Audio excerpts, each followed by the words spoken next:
तो यहाँ पर आज का पहला क्वेश्चन है, हाल ही में हुए एक सर्वेक्षण के अनुसार किसे दुनिया का सर्वकालिक महान नेता चुना गया है?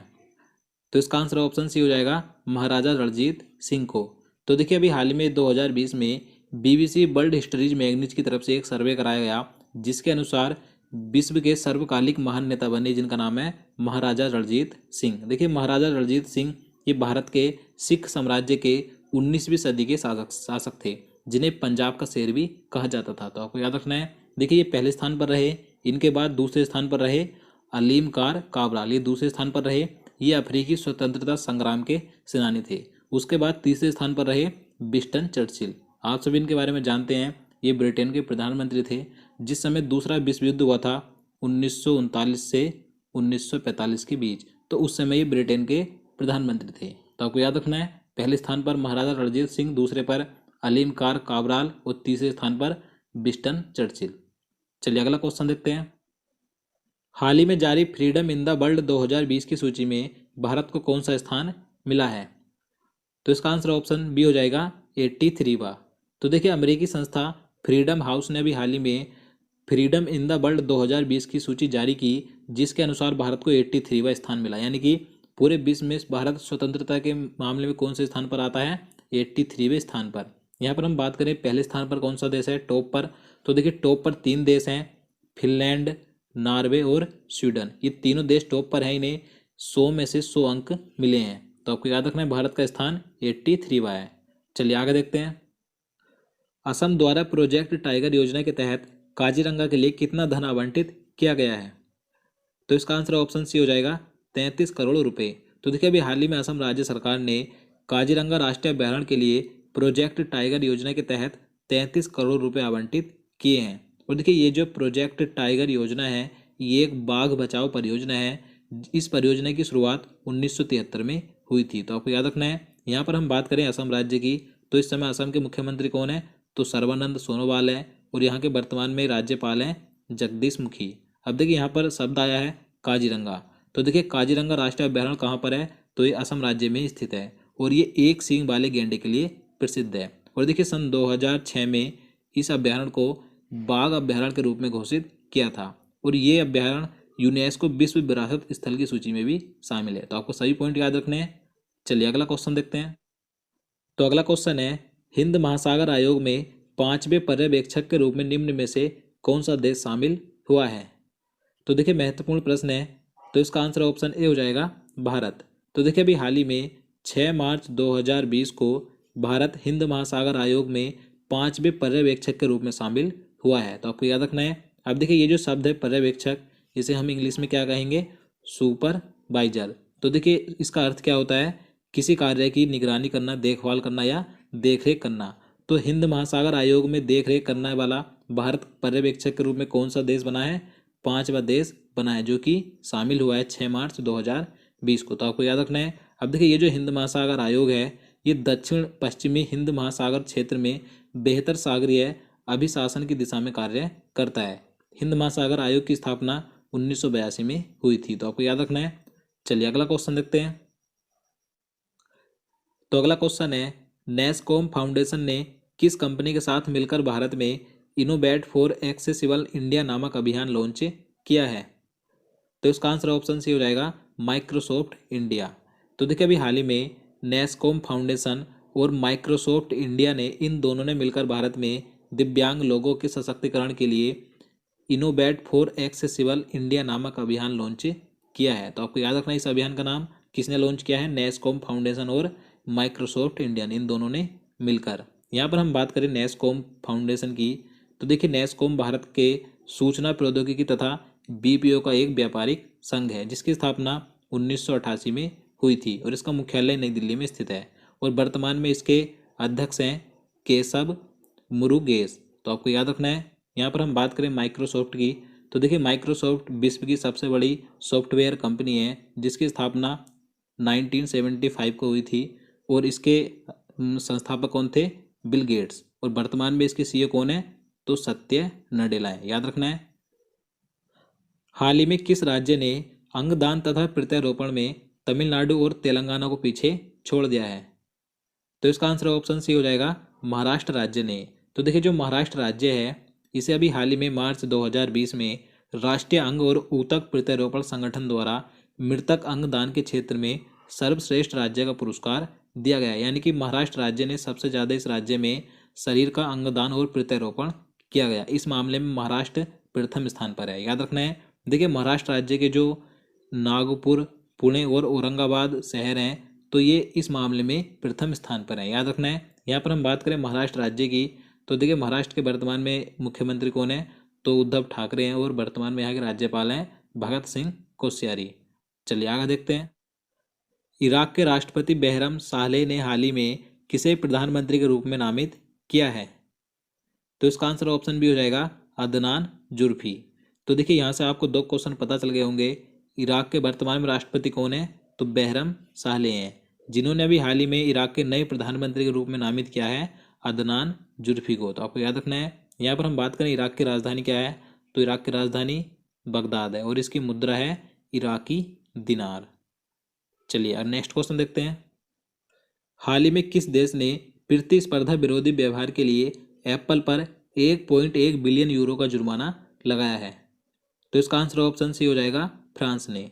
तो देखिए अभी हाल ही में फ्रांस देश ने जो अमेरिकी कंपनी है एप्पल, तो इस पर काफ़ी बड़ा जुर्माना लगाया है 1.1 बिलियन यूरो का, जो कि काफ़ी ज़्यादा है। तो इसलिए क्वेश्चन महत्वपूर्ण हो जाता है। देखिए यह जुर्माना एप्पल पर स्वतंत्र खुदरा विक्रेताओं के साथ गैर प्रतिस्पर्धी व्यवहार के लिए लगाया गया है। तो आपको याद रखना है किसने लगाया है, फ्रांस ने एप्पल कंपनी में, जो कि अमेरिका की है। देखिए बात करें यहाँ पर फ्रांस की राजधानी क्या है, तो पेरिस इसकी राजधानी है और मुद्रा है यूरो। वर्तमान में यहाँ के राष्ट्रपति कौन है, तो इमैनुअल मैक्रोन यहाँ के राष्ट्रपति हैं और प्रधानमंत्री हैं एडवर्ड फिलिपे। तो आपको याद रखना है। चलिए अगला क्वेश्चन देखते हैं।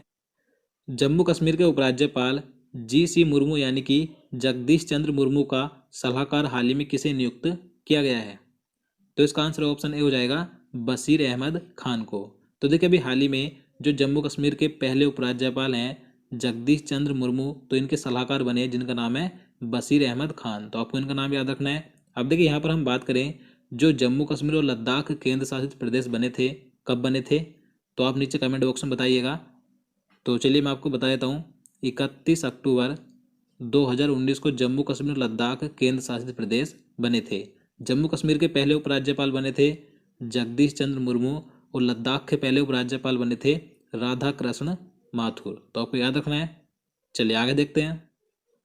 राष्ट्रपति रामनाथ कोविंद जी ने भारत के किस पूर्व मुख्य न्यायाधीश को हाल ही में राज्यसभा का सदस्य मनोनीत किया है, तो इसका आंसर ऑप्शन बी हो जाएगा रंजन गोगोई को।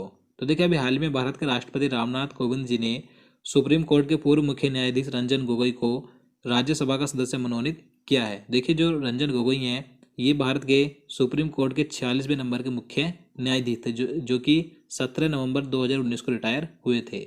और इस समय वर्तमान में सुप्रीम कोर्ट के मुख्य न्यायाधीश कौन है, 47वें नंबर के, तो शरद अरविंद बोबडे। याद रखना है। यहाँ पर हम बात करें राज्यसभा की, तो देखिए राज्यसभा का गठन आर्टिकल 80 के अनुसार किया जाता है। और देखिए राज्यसभा में अधिकतम सदस्यों की संख्या कितनी हो सकती है, 250 हो सकती है, जिसमें कि 238 सदस्य राज्यों तथा केंद्र शासित क्षेत्रों के प्रतिनिधि होते हैं, जिसमें कि 12 सदस्य राष्ट्रपति के द्वारा मनोनीत किए जाते हैं। तो आपको याद रखना है। हाल ही में किस राज्य सरकार द्वारा कौशल शतरंज योजना शुरू की गई है, तो इसका सही आंसर ऑप्शन बी हो जाएगा उत्तर प्रदेश राज्य ने। तो देखिए अभी हाल ही में उत्तर प्रदेश राज्य सरकार ने राज्य में युवाओं के विकास, रोजगार, स्वरोजगार तथा प्रशिक्षण को कौशल युक्त बनाने तथा रोजगार के अवसर उपलब्ध कराने के लिए कौशल शतरंज योजना शुरू की है। तो आपको याद रखना है। बात करें यहाँ पर उत्तर प्रदेश की, इस समय यहाँ के मुख्यमंत्री कौन है, तो योगी आदित्यनाथ हैं और वर्तमान में यहाँ की राज्यपाल कौन है, तो आनंदीबेन पटेल हैं।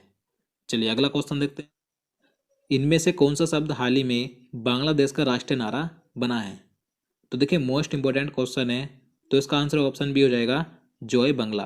तो देखिए बांग्लादेश का भी हाल ही में नया राष्ट्रीय नारा बना है जिसका नाम है जय बांग्ला। याद रखना है। अब देखिए बात करें बांग्लादेश का राष्ट्रीय गान क्या है, कई बार पूछा जाता है, तो अमार सोनार बांग्ला ये बांग्लादेश का राष्ट्रीय गान है, जिसके रचयिता हैं रविंद्रनाथ टैगोर। और देखिए रविंद्रनाथ टैगोर ने भारत का राष्ट्रीय गान भी लिखा था जनगण मन। ये दोनों को याद रखिएगा। अब देखिए बात करें बांग्लादेश की, तो इसकी राजधानी क्या है, तो इसकी राजधानी है ढाका और इसकी मुद्रा है बांग्लादेशी टका। वर्तमान में बांग्लादेश के प्रधानमंत्री कौन है, तो शेख हसीना है और यहाँ के वर्तमान में प्रेसिडेंट है अब्दुल हामिद।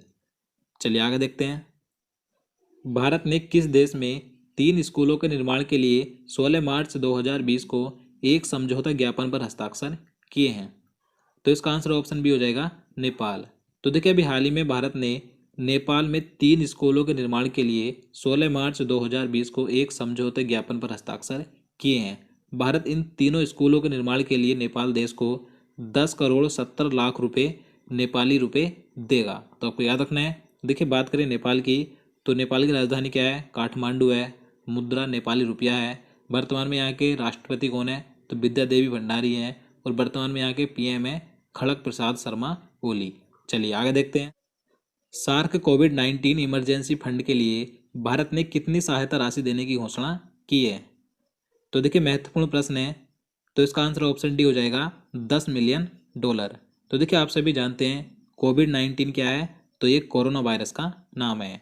तो देखिए मैं आपको बता दूं, कोरोना वायरस से निपटने के लिए भारत के प्रधानमंत्री नरेंद्र मोदी जी के आह्वान पर सार्क देशों के द्वारा सार्क कोविड-19 इमरजेंसी फंड बनाने की घोषणा की गई है। तो इसी फंड में भारत की तरफ से शुरुआती सहयोग के रूप में $10 मिलियन अमेरिकी डॉलर देने की घोषणा भी की गई है। तो आपको याद रखना है। अब देखिए यहाँ पर हम बात करें सार्क की, तो देखिए सार्क दक्षिण एशियाई क्षेत्रीय सहयोग संगठन दक्षिण एशिया के 8 देशों का आर्थिक और राजनीतिक संगठन है, जिसकी स्थापना 8 दिसंबर 1985 को हुई थी और इसका मुख्यालय काठमांडू नेपाल में स्थित है। अब देखिए यहाँ पर बात करें सार्क में 8 सदस्य कौन है इस समय वर्तमान में 8 सदस्य देश कौन कौन से हैं? तो देखिए भारत, श्रीलंका, बांग्लादेश, नेपाल, भूटान, मालदीव, पाकिस्तान और इसमें जो 8वां देश है अफगानिस्तान, तो इसमें अफगानिस्तान इसमें सन 2007 में शामिल हुआ था। तो कई बार पूछा जाता है कि जो सार्क में 8वां देश शामिल हुआ था अफगानिस्तान, कब हुआ था? सन 2007 में। चलिए अगला क्वेश्चन देखते हैं। निम्नलिखित में से किस कंपनी ने भारत में डिजी पिवोट नामक सेवा की शुरुआत की है? तो इसका सही आंसर ऑप्शन बी हो जाएगा गूगल ने।